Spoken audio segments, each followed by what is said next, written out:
Hello friends, welcome to Kingdom కబుర్లు channel. ఈరోజు మనం ముచ్చట ఏంటి అంటే, నేను నా స్కేటింగ్ షూ మీకు చూపించబోతున్నాను. ఇది ఇన్లైన్ స్కేటింగ్ షూ. దీనికి సైజ్ అడ్జస్ట్ చేసుకోవడానికి ఒక బటన్ ఉంటుంది, అది మీకు ఇప్పుడు చూపిస్తాను. దీనికి బ్రేక్ ఉంటుంది, కానీ ఒకటే షూక్ ఉంటుంది. ఇదిగో, స్కేటింగ్ చేసేటప్పుడు సేఫ్టీ చాలా important. Compulsory gloves and helmet వేసుకోవాలి. నేను స్కేటింగ్ ఇంట్లోనే నేర్చుకున్నాను. నేను ఎలా నేర్చుకున్నాను, ఏంటి, ఎలా ప్రాక్టీస్ చేశాను మొత్తం మా మమ్మీ మీతో షేర్ చేస్తాను. Thank you. నాలాగే ఎవరైనా స్కేటింగ్ ఇంట్లో నేర్చుకోవాలనుకుంటే ఈ వీడియోని తప్పకుండా స్కిప్ చేయకుండా చూడండి. And like, share and subscribe.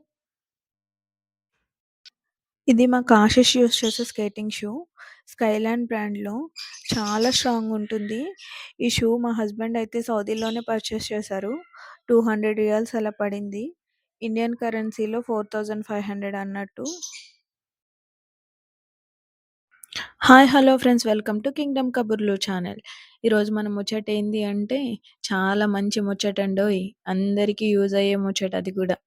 అసలు కథ ఏంటంటే, అందరూ థంబ్‌నెయిల్ చూసే వచ్చుంటారు కదా! ఇంట్లో ఉండి ఎలాంటి ట్రైనింగ్ తీసుకోకుండా స్కేటింగ్ నేర్చుకోవచ్చా? యెస్, నేనైతే నేర్చుకోవచ్చనే అంటాను. ఎందుకంటే, మా బాబుకి నేనే నేర్పించాను స్కేటింగ్ ఇంట్లో. అది కూడా ఎలాంటి కోచింగ్ ఏం లేకుండా నేర్పించాను. ఇలాంటి వీడియో యూట్యూబ్ మొత్తం ఎక్కడ ఎతికినా కూడా మీకు ఇలాంటి వీడియో అయితే ఎక్కడ దొరకదు. ఇలా ఇంట్లో నేర్చుకోవచ్చనే కాన్సెప్ట్. సో, వీడియోని ఎక్కడ స్కిప్ చేయకుండా చూడండి. వీడియో నచ్చితే గనక ఒక లైక్ అండ్ కామెంట్ చేయండి. ఈ వీడియోలో ఇంకా స్కేటింగ్ ఎలా నేర్చుకోవాలి? ఇంట్లో నేర్చుకుంటే నిజంగా వస్తుందా? అసలు ఎవరైనా నేర్చుకుంటారా ఎలాంటి కోచింగ్ లేకుండా? ఏం టిప్స్ అండ్ ట్రిక్స్ యూజ్ చేయాలి? అండ్ ఎలాంటి ప్రికాషన్స్ తీసుకోవాలి? నేనెలా నేర్పించాను? నా పర్సనల్ ఎక్స్‌పీరియన్స్ ఏంటి? ఇవన్నీ షేర్ చేస్తాను. మేమప్పుడు హైదరాబాద్‌లో ఉండేవాళ్ళము. ఆశిష్‌కి అప్పుడు ఏజ్ వచ్చేసి ఒక 6 ఇయర్స్ అలా ఉండొచ్చు. అండ్ అపార్ట్మెంట్‌లో ఒక అబ్బాయి దివి అని చెప్పి స్కేటింగ్ చేసేవాడు. వాళ్ళ మదర్‌ని ఎలా నేర్పించారు ఏంటని డిస్కస్ చేసినప్పుడు, ఇంట్లో కూడా స్కేటింగ్ నేర్చుకోవచ్చు అని చెప్పి తను చెప్పారు నాకు. తినైతే దివి మా చిన్ను ఫ్రెండు. తన షూనే తీసుకుని 1 వీక్ అయితే నేర్చుకున్నాడు. ఫస్ట్ 1 వీక్ అయితే మా చిన్నుకి వాళ్ళ డాడీ నేర్పించారు. తర్వాత ఒక 1 మంత్ నేనైతే నేర్పించాను. డే 1 నుంచి చాలా ఇంట్రెస్ట్ అయితే చూపించాడు స్కేటింగ్ నేర్చుకోవడానికి. ఫస్ట్ డేనే అలైన్ వీల్‌లో నుంచున్నాడు. అండ్ అలైన్ వీల్ కన్నా ముందు కూడా చాలా స్టేజెస్ ఉంటాయి స్కేటింగ్‌లో. ఇమేజ్‌లో చూపిస్తున్నట్టు ఇనీషియల్‌గా రోలర్ స్కేటింగ్ అయితే నేర్పిస్తారు ఇన్‌స్టిట్యూట్‌లో. అండ్ తర్వాత డబుల్ వీల్ స్కేటింగ్ ఉంటుంది. ఫైనల్‌గా అలైన్ వీల్ అయితే ఇప్పుడు మా బాబు యూజ్ చేసేది. అండ్ ఫస్ట్ డేనే అలైన్ వీల్ స్కేటింగ్ చేశాడు. అండ్ నేర్చుకోవడమే అలైన్ వీల్ స్కేటింగ్ నేర్చుకున్నాడు మా చిన్ను అయితే. నించోవాలి అండ్ వి షేప్లో లెగ్స్ పెట్టాలి. ఫస్ట్ స్టార్టింగ్ పొజిషన్ ఎలా నుంచోవాలో నేర్చుకోవాలి. అప్పుడు ఆటోమేటిక్గా స్కేటింగ్ చేయడం వస్తుంది.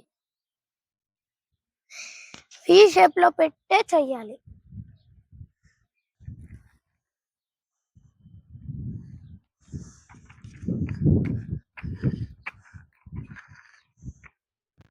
ఒక నిమిషం. స్కేటింగ్ చేసేటప్పుడు కింద పడే ఛాన్సెస్ ఉంటాయి. అలాగా ఎప్పుడన్నా జరిగిందంటే ఫ్రంట్కే పడాలి, కానీ బ్యాక్కి మాత్రం పడకూడదు. ఇలా పడాలి.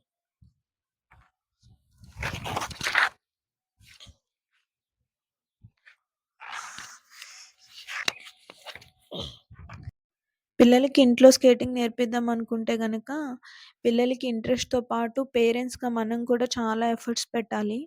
అండ్ మెయిన్ మనం వాళ్ళతో టైమ్ స్పెండ్ చేయాలి. First roller or double wheel స్కేటింగ్‌తో అయితే స్టార్ట్ చేయడం అయితే మంచిది. ఫస్ట్ వీక్‌లోనే వాళ్ళు నించోవడం వరకు నేర్చుకుంటారు. మనం ఆ స్టేజ్‌లో మనం షోల్డర్ దగ్గర పట్టుకొని సపోర్ట్ ఇవ్వాలి కిడ్స్‌కి. ఒక 1 వీక్ వాళ్ళకి నించోవడం వస్తుంది. బట్ స్కేటింగ్ మూవ్‌మెంట్ అయితే అంత త్వరగా రాదు. వి షేప్‌లో ప్రాక్టీస్ చేయాలి. డైలీ ప్రాక్టీస్ చాలా అవసరం. నేనైతే డైలీ 1 అవర్ నేర్పించేదాన్ని. అండ్ చాలా కేర్‌ఫుల్‌గా 1 సెకండ్ గూడా పక్కకు చూడకుండా చాలా జాగ్రత్తగా నేర్పించాలి. మా చిన్ను అయితే ఇప్పుడు చేస్తాడు. అయినా కూడా "నువ్వు చేసుకో" అని ఎప్పుడు వదిలేయం మేము. వాళ్ళ డాడ్ ఆర్ నేను ఎవరికి ఫ్రీ ఉంటే వాళ్ళం మేము పక్కనే ఉండి ఆహ్, చేసుకోమంటాము. స్కేటింగ్ చేసేటప్పుడు చాలా ప్రికాషన్స్ కూడా తీసుకోవాలి. హెల్మెట్, గ్లౌజెస్ అన్నీ పక్కా యూజ్ చేయాలి. అండ్ టెర్రస్ పైన ప్రాక్టీస్ చేయడం, స్కేటింగ్ షూ వేసుకొని స్టెప్స్ పైన నడవడం అలాంటివి అస్సలు చేయొద్దు. చాలా డేంజరస్. స్కేటింగ్ చేసేటప్పుడు పడితే ముందుకే పడాలి తప్ప బ్యాక్ సైడ్‌కి ఎప్పుడు పడకూడదు. ఎందుకంటే బ్యాక్ సైడ్‌కి పడితే హెడ్‌కి తగులుతది. అండ్ సీట్‌కి గూడా దెబ్బ తాకుతది. సో, ఫ్రంట్‌కి పడినా గానీ ఏం కాదు. ఓకే. తగిలితే గనక నీస్‌కి తగులుతది.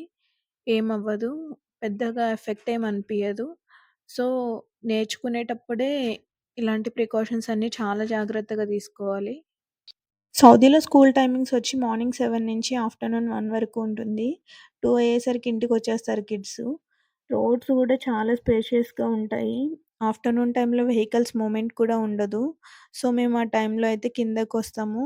అప్పుడు చేసుకుంటాడు మాకు ఆశీష్ స్కేటింగ్ అయితే. మాకు ఆశీష్ స్కేటింగ్ అయితే ఇలా నేర్చుకున్నాడు. చాలా చేస్తాడు. ఇలా చెప్పను కానీ ఓకే. చేస్తాడు. ఇలాంటి ఒక హాబీ ఉండడం వల్ల కిడ్స్ అయితే చాలా యాక్టివ్‌గా ఉంటారు. అండ్ క్రికెట్, షటిల్ ఇలా ఏం ఆడుకోవాలన్నా కూడా ఫ్రెండ్స్ కావాలి. స్కేటింగ్ అయితే మాత్రం ఒక్కరు గూడా జేసుకోవచ్చు. ఇదేనండి ఇవాల్టి మన ముచ్చట. ఈ వీడియో ఎలా అనిపించిందో కామెంట్ చేయండి.